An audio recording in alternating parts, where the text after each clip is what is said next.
Le récit de Marc,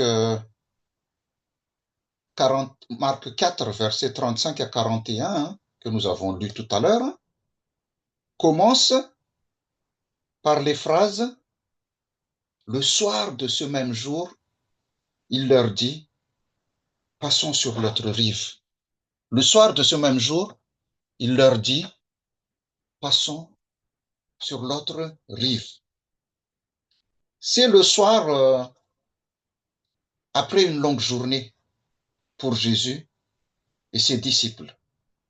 Le soir ici désigne le commencement de la nuit, une période où tout est noir en fait, sombre.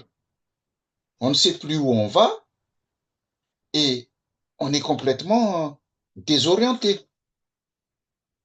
Mais Jésus a invité ses disciples et l'autre barque qui le suivait aussi à faire quand même cette traversée dans la nuit en fait, traverser vers l'autre rive dans la nuit. Le terme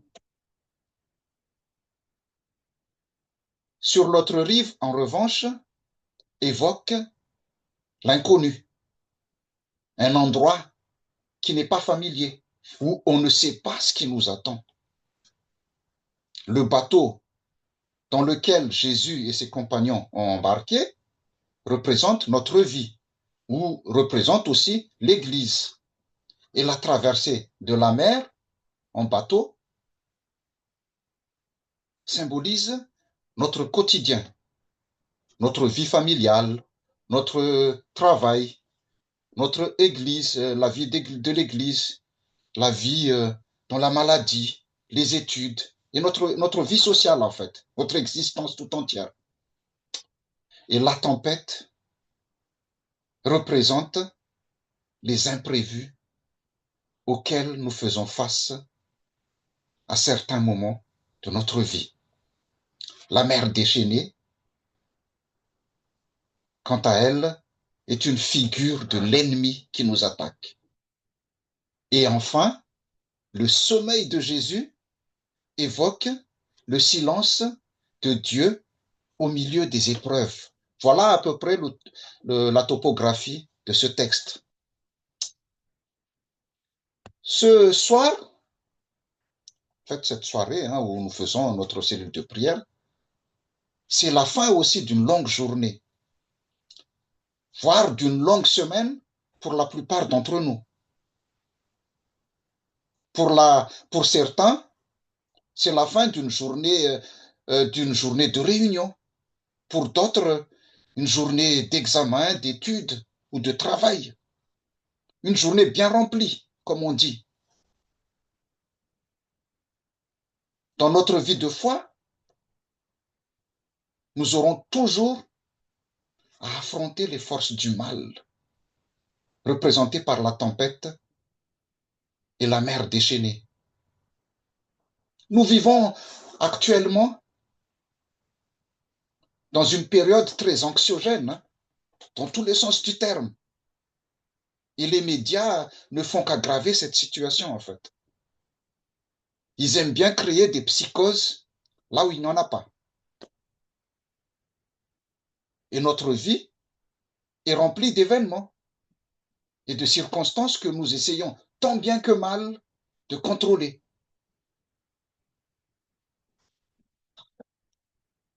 Parfois, cela peut sembler impossible.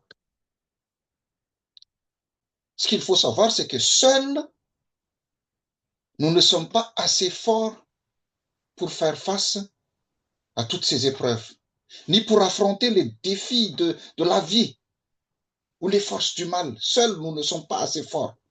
Nous avons besoin de Jésus. Nous avons besoin de Jésus.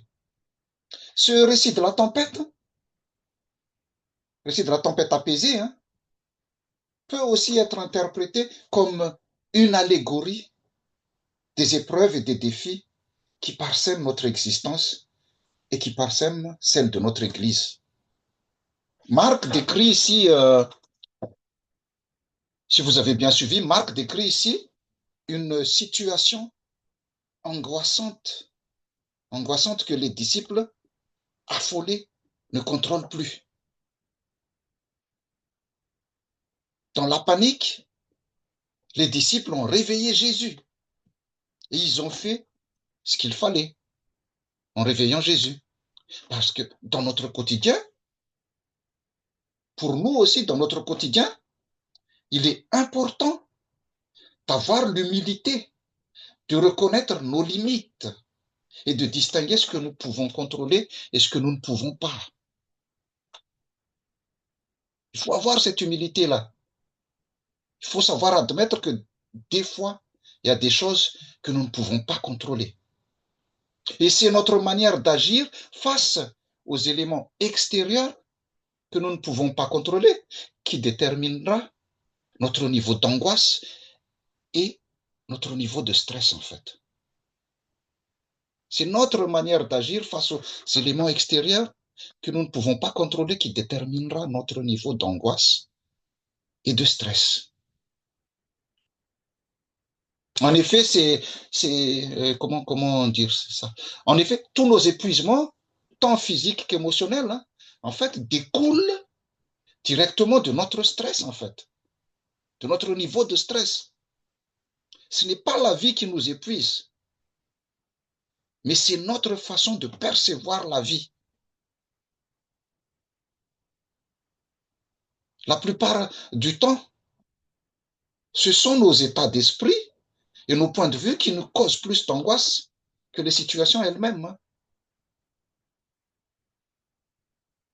Et ça, nous sommes tous comme cela. Moi, le premier. Vous ne pouvez pas choisir ce qui va arriver, ce qui va se produire, mais vous pouvez choisir votre réaction. En réaction aux tempêtes de la vie,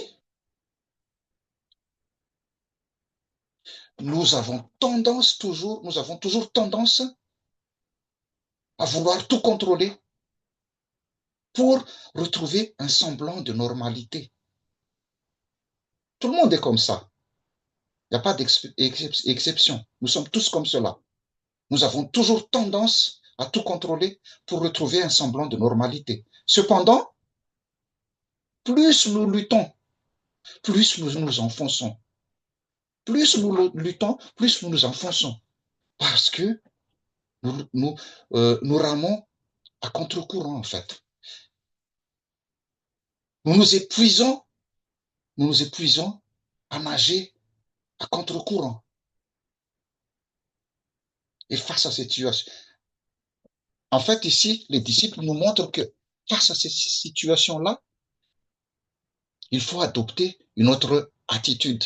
Il est temps pour nous d'adopter une nouvelle approche et d'apprendre à lâcher prise, en fait.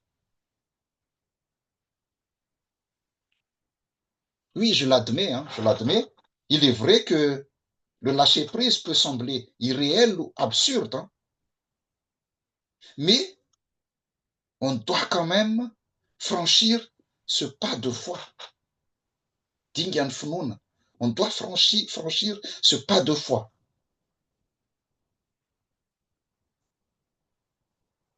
Faire un pas de foi, c'est reconnaître simplement que certaines questions resteront sans réponse. Reconnaissez simplement que certaines questions resteront sans réponse, tandis que certaines énigmes resteront aussi irrésolues.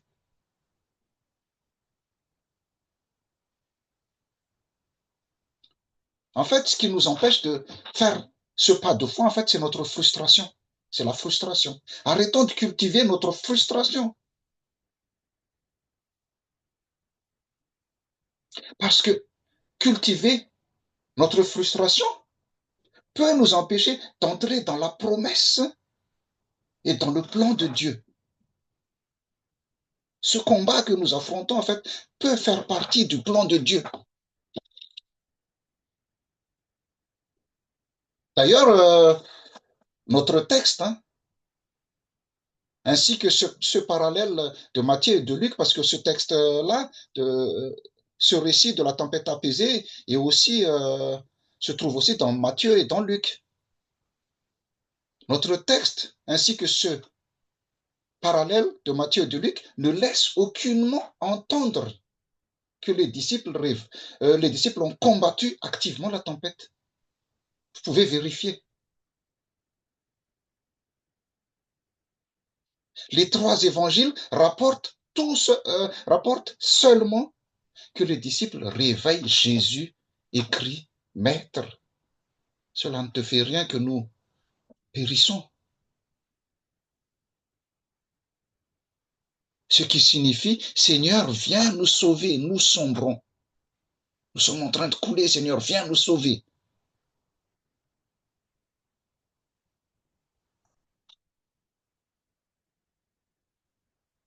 Les disciples n'ont pas essayé de lutter contre la tempête, hein, ni contre les vagues. Hein. Ils ont réveillé Jésus. Dans, dans ce récit, Jésus reproche à ses compagnons leur manque de confiance, en fait, qui se traduit par la peur. La peur est le contraire de la foi. Jésus attend d'eux qu'ils fassent preuve de foi, puisque la foi rend les miracles possibles. La foi rend les miracles possibles. La foi ne supprime pas les épreuves, mais elle permet de les surmonter et de traverser l'épreuve. C'est faux. La foi ne supprime pas les épreuves, mais elle permet de les surmonter et de les traverser.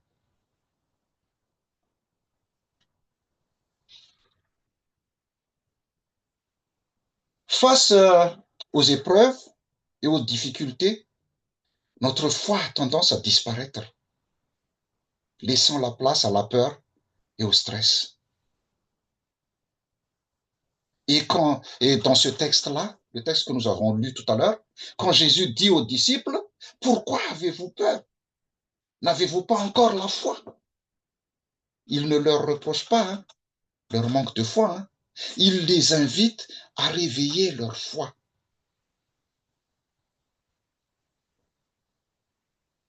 Et c'est aussi le message adressé aux chrétiens d'aujourd'hui.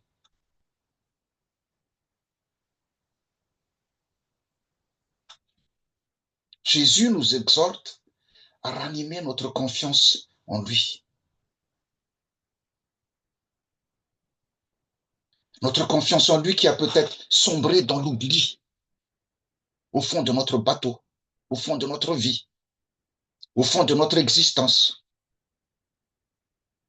En fait, on ne se rend pas compte souvent, mais Jésus est peut-être dans notre quotidien. Hein. Nous allons à l'église, nous prions, mais seulement par routine, en fait. Il n'est pas l'acteur de notre vie. Il est juste là, il est en train de dormir dans notre vie. Nous ne laissons pas, nous ne le laissons pas agir librement dans notre existence.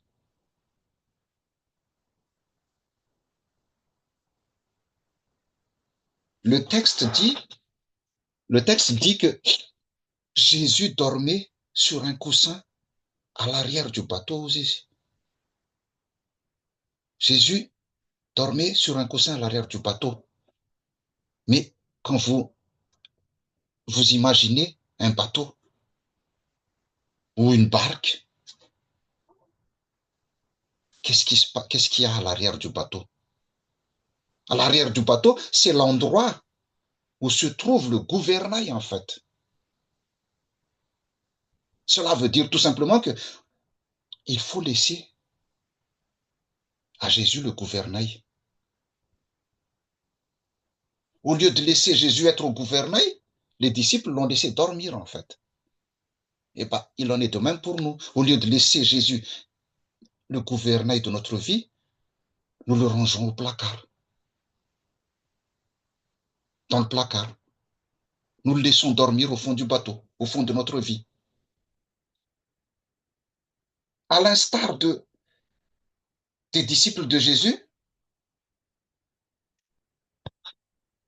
nous sommes souvent soumis aux assauts des épreuves de la vie, au point de perdre tout espoir des fois. Cependant, le message de Jésus pour nous aujourd'hui est de ne pas hésiter à affronter les tempêtes. Car il est à nos côtés, Jésus est à nos côtés et veillera sur nous. On traverse les tempêtes avec Jésus. On ne combat pas à la place de Jésus, on traverse avec Jésus. Il est à nos côtés, il veille sur nous, nous protégeant de tout mal. Les disciples peuvent tout oser, tout affronter et même entreprendre les voyages les plus périlleux, car Jésus est à leur côté. Dans notre vie, parfois, on a l'impression d'avoir constamment la tête sous l'eau et qu'il est impossible de relever la tête pour prendre une respiration.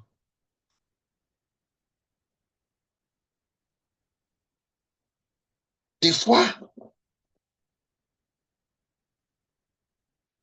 on se fait frapper de toutes parts, en fait. On en prend plein la tête, plein la figure. Mais le récit biblique, si vous lisez la Bible, du début jusqu'à la fin, montre également que Dieu a toujours vaincu la mer et les eaux. Dans le contexte juif, en fait, la mer représente le danger, l'inconnu et le danger. Parce que si vous connaissez bien la géographie d'Israël, en fait, ils n'ont pas le pied marin. Là, la mer qu'on parle ici, c'est la mer de Galilée ou le lac de Galilée, qu'on appelle aussi la mer de Galilée. Mais dans la Bible, Dieu a montré qu'il a triomphé à chaque fois de la mer et de l'eau. Comme Noé, par exemple, l'histoire de Noé. Noé, vainqueur de l'eau lors du déluge. Ou comme Moïse et son peuple, le peuple d'Israël, ils ont traversé à pied sec les eaux de la mer Rouge. Parce que Dieu était avec eux. Ils ont traversé à sec le Jourdain aussi, avant d'entrer en Canaan. Parce que Dieu est avec eux. Et dans notre récit du jour, Jésus dompte la tourmente et apaise la mer agitée. Le message pour nous, aujourd'hui, en fait, c'est que lorsque nous mettons notre foi en Jésus-Christ, nous devenons insubmersibles. On subit les vagues, mais nous sommes insubmersibles. Aucune vague ne pourra couler l'embarcation de tous ceux qui croient en Jésus. Aucune. Chacun de nous est aujourd'hui invité dans les épreuves et dans les difficultés à passer de l'angoisse à la confiance. Il y a quelque chose qui te tracasse. Passe de l'angoisse à la confiance en Jésus. Laissons Jésus prendre le gouvernail de notre bateau. Tout simplement.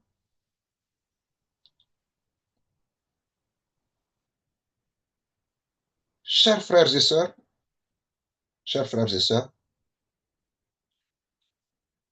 notre existence terrestre est comparable à une traversée en mer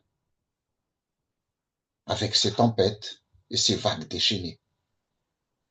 Mais la parole de Dieu aujourd'hui nous dit, ne craignons pas, car Jésus est à bord, prêt à nous secourir et à ranimer notre espoir lorsque nous sommes tentés d'abandonner. Tiens bon, tenez bon, n'abandonnons pas. Il suffit d'invoquer Jésus. Réveillons Jésus, réveillons-le. Ne le laissons pas dormir, réveillons-le. Que la grâce de notre Seigneur Jésus-Christ, l'amour de Dieu le Père et la communion de cet Esprit soient avec vous tous. Amen.